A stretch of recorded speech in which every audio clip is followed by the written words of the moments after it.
Bismillahirrahmanirrahim. Assalamualaikum warahmatullahi wabarakatuh.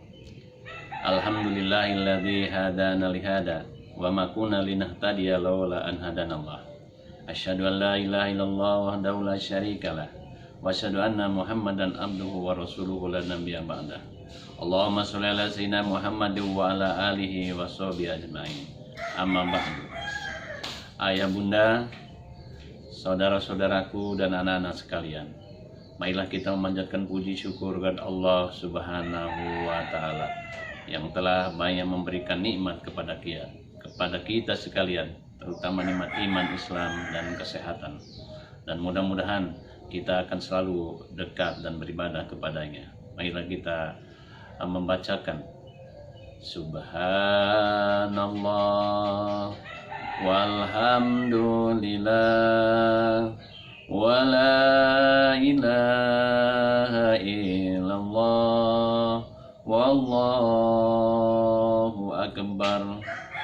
Setelah kita memuji dan bersyukur kepada Allah Subhanahu wa Ta'ala, kita jangan lepaskan kita memandangkan sholawat kepada Nabi Muhammad SAW yang diutus untuk kita semuanya, agar kita dapat syafaat. Marilah kita membaca sholawat. Salatullah salamullah ala toha rasulillah, salamullah ala yasin habibillah, tawassalna bismillah wa bil hadi rasulillah wa kulli mujahidillah bi alil badri ya Allah.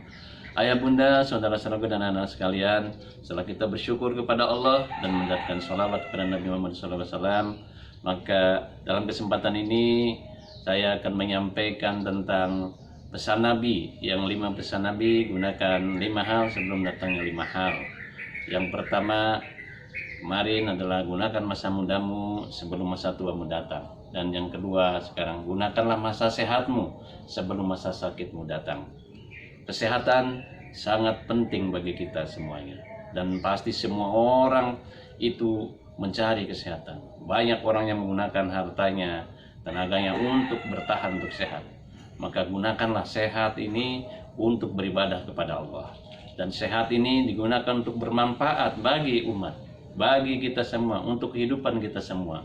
Maka dengan menggunakan kesehatan dengan semaksimal mungkin, maka ketika kita sakit merasa bahwa kita telah berbuat untuk yang terbaik. Dan kalau kita sakit, maka kita sulit untuk berkonsentrasi, sulit untuk melakukan gerakan-gerakan, dan sulit untuk melaksanakan ibadah. Misalkan kita sholat, sulit untuk berdiri, sulit untuk berduduk, dan bahkan ada yang sulit untuk tidur, untuk tiduran maksud saya. Dan juga kita puasa kalau sakit tidak mampu untuk melaksanakan ibadah puasa, apalagi melaksanakan ibadah haji.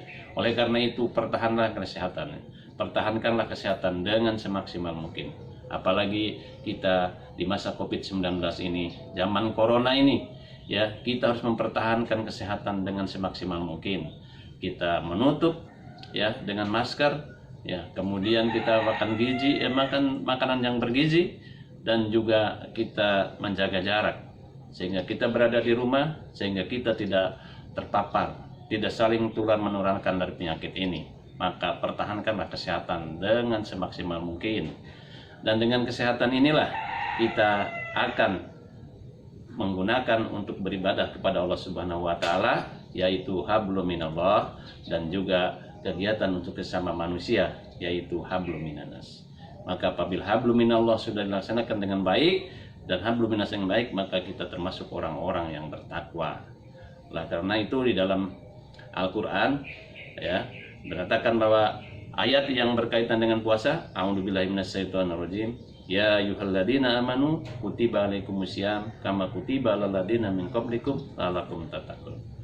Wahai orang-orang yang beriman, diwajibkan kepada kamu berpuasa. Dengan berpuasa itu mudah-mudahan kamu termasuk orang-orang yang bertakwa. Ya. Dan juga orang-orang yang dahulu diwajibkan juga berpuasa. Nah, dan sekarang kita melaksanakan perintah Allah Subhanahu wa taala yang dibawa oleh Rasulullah SAW. Oleh karena itu berpuasa sering dipertanyakan. Kalau dalam zaman seperti ini, apakah boleh berpuasa? Kita kan harus sehat, harus kuat. Kita harus mempertahankan kebugaran. Puasa itu yang dipanggil adalah orang-orang yang beriman. Sebagaimana pengalaman Pak Guru dulu waktu di Norwegia, orang-orang Norwegia mengatakan kalau di musim dingin itu kami harus mempertahankan kesehatan dengan semaksimal mungkin. Makan gizi yang bagus, makan dengan gizi yang bagus, kemudian pakaian yang lengkap sehingga tidak terpapar penyakit. Tapi ingat saudara-saudara sekalian, bahwa puasa itu yang dipanggil adalah orang-orang yang beriman. Ya ayyuhalladzina amanu, wahai orang-orang yang beriman. Maka ketika yang dipanggil beriman, dimanapun, kapanpun, kita kalau dipanggil oleh Allah Subhanahu wa taala, kita harus mencapai untuk mengikuti perintah-perintah Allah Subhanahu wa taala. Dan kita dalam ibadah puasa ini, ya, kita kata Rasulullah itu sehat. Puasa itu adalah sehat. Sumu tasihu. Berpuasalah kalian, karena dengan puasa itu akan bertambah sehat, bukan tambah sakit. Oleh karena itu kadang-kadang orang yang sakit kalau mau operasi itu harus berpuasa. Pohon-pohonan berpuasa, apalagi kalau kita melihat di musim salju itu tanah berpuasa selama 3 bulan dipenuhi salju semua. Ya, tidak ada seorang tumbuh-tumbuhan pun kecuali pohon-pohon cemara. Kemudian setelah habis masa salju maka tumbuhlah pohon-pohon dengan sebaik-baiknya. Rumput-rumput tumbuh dengan bagus sekali. Karena apa? Karena dia sudah dihabiskan kuman-kumannya, penyakit-penyakitnya, dan tumbuh kembali dengan suburnya. Kemudian kita melihat kepompong, kupu-kupu yang tadinya ya kelihatan jelek, tetapi kita melihat setelah jadi kupu-kupu menjadi indah, menjadi baik, menjadi lebih baik lagi, sehingga orang senang untuk melihatnya. Dan kita ini setelah berpuasa kita akan menjadi fitrah. Ketika Idul Fitri kita bagaikan bayi yang baru lahir. Oleh karena itu kita harus senantiasa melaksanakan ibadah puasa dengan sebaik-baiknya, melaksanakan rukun-rukunnya, melaksanakan sunnah-sunnahnya, ya, wajib yang wajibnya, sehingga kita dengan melaksanakan ini semuanya akan terasa puasa kita sangat bermanfaat. Puasa di tahun ini luar biasa. Ini karena kita dalam tingkatan puasa ada 3. Yang pertama adalah puasa umum, yang kedua adalah puasa khusus, dan ketiga adalah puasa khusus. Jadi kalau kita puasa umum itu untuk umum semuanya. Kita dulu sebelum corona ini kita berpuasa bisa pergi kemana-mana, bisa melihat orang-orang yang berpakaian yang kurang senonoh, dan juga mendengarkan musik-musik yang kurang baik. Tetapi sekarang ketika kita berada di rumah, kita tidak melihat siapapun kecuali keluarga kita, dan tidak melihat orang-orang yang berpakaian yang tidak senonoh, sehingga mata kita ikut puasa juga, mulut kita tidak ikut puasa juga, tidak bergibah, telinga kita berpuasa juga, tidak banyak mendengarkan sesuatu yang tidak bagus. Oleh karena itu mudah-mudahan puasa tahun ini adalah termasuk puasa-puasa yang khusus, di mana kita bukan hanya melaksanakan menahan lapar dan dahaga saja, tetapi seluruh aktivitas kita itu untuk beribadah kepadanya. Kita membaca Al-Quran, kita sholat, kemudian kita mengadakan kegiatan aktivitas di rumah dengan semaksimal mungkin, maka itu akan menjadikan sesuatu yang sangat berharga di dalam bulan Ramadan kita ini. Oleh karena itu, gunakanlah puasa ini dengan sebaik-baiknya, karena dengan puasa kita akan sehat. Dengan sehat kita bisa beribadah kepada Allah, bisa bermanfaat. Karena sesungguhnya orang yang paling baik adalah orang yang bermanfaat bagi sesamanya, bermanfaat dalam segala hal. Maka waktu sehat itulah kita bisa memanfaatkan segala aktivitas kita untuk mencari nafkah, untuk menuntut ilmu, untuk berbuat baik dan sebagainya. Sehingga ketika kita sehat, banyak hal yang bisa kita perbuatan. Jangan sia-siakan sehat ini. Jangan sia-siakan, karena nanti suatu hari ketika kita sakit, kita akan merasakan menyesal. Karena dua hal yang sangat dilupakan oleh manusia, yaitu yang pertama nikmat umur. Umur ini kadang-kadang begitu saja. Kita nanti aja ibadah, nanti aja masih muda, nanti masih anak-anak, nanti masih ada waktu. Itu kesehatan.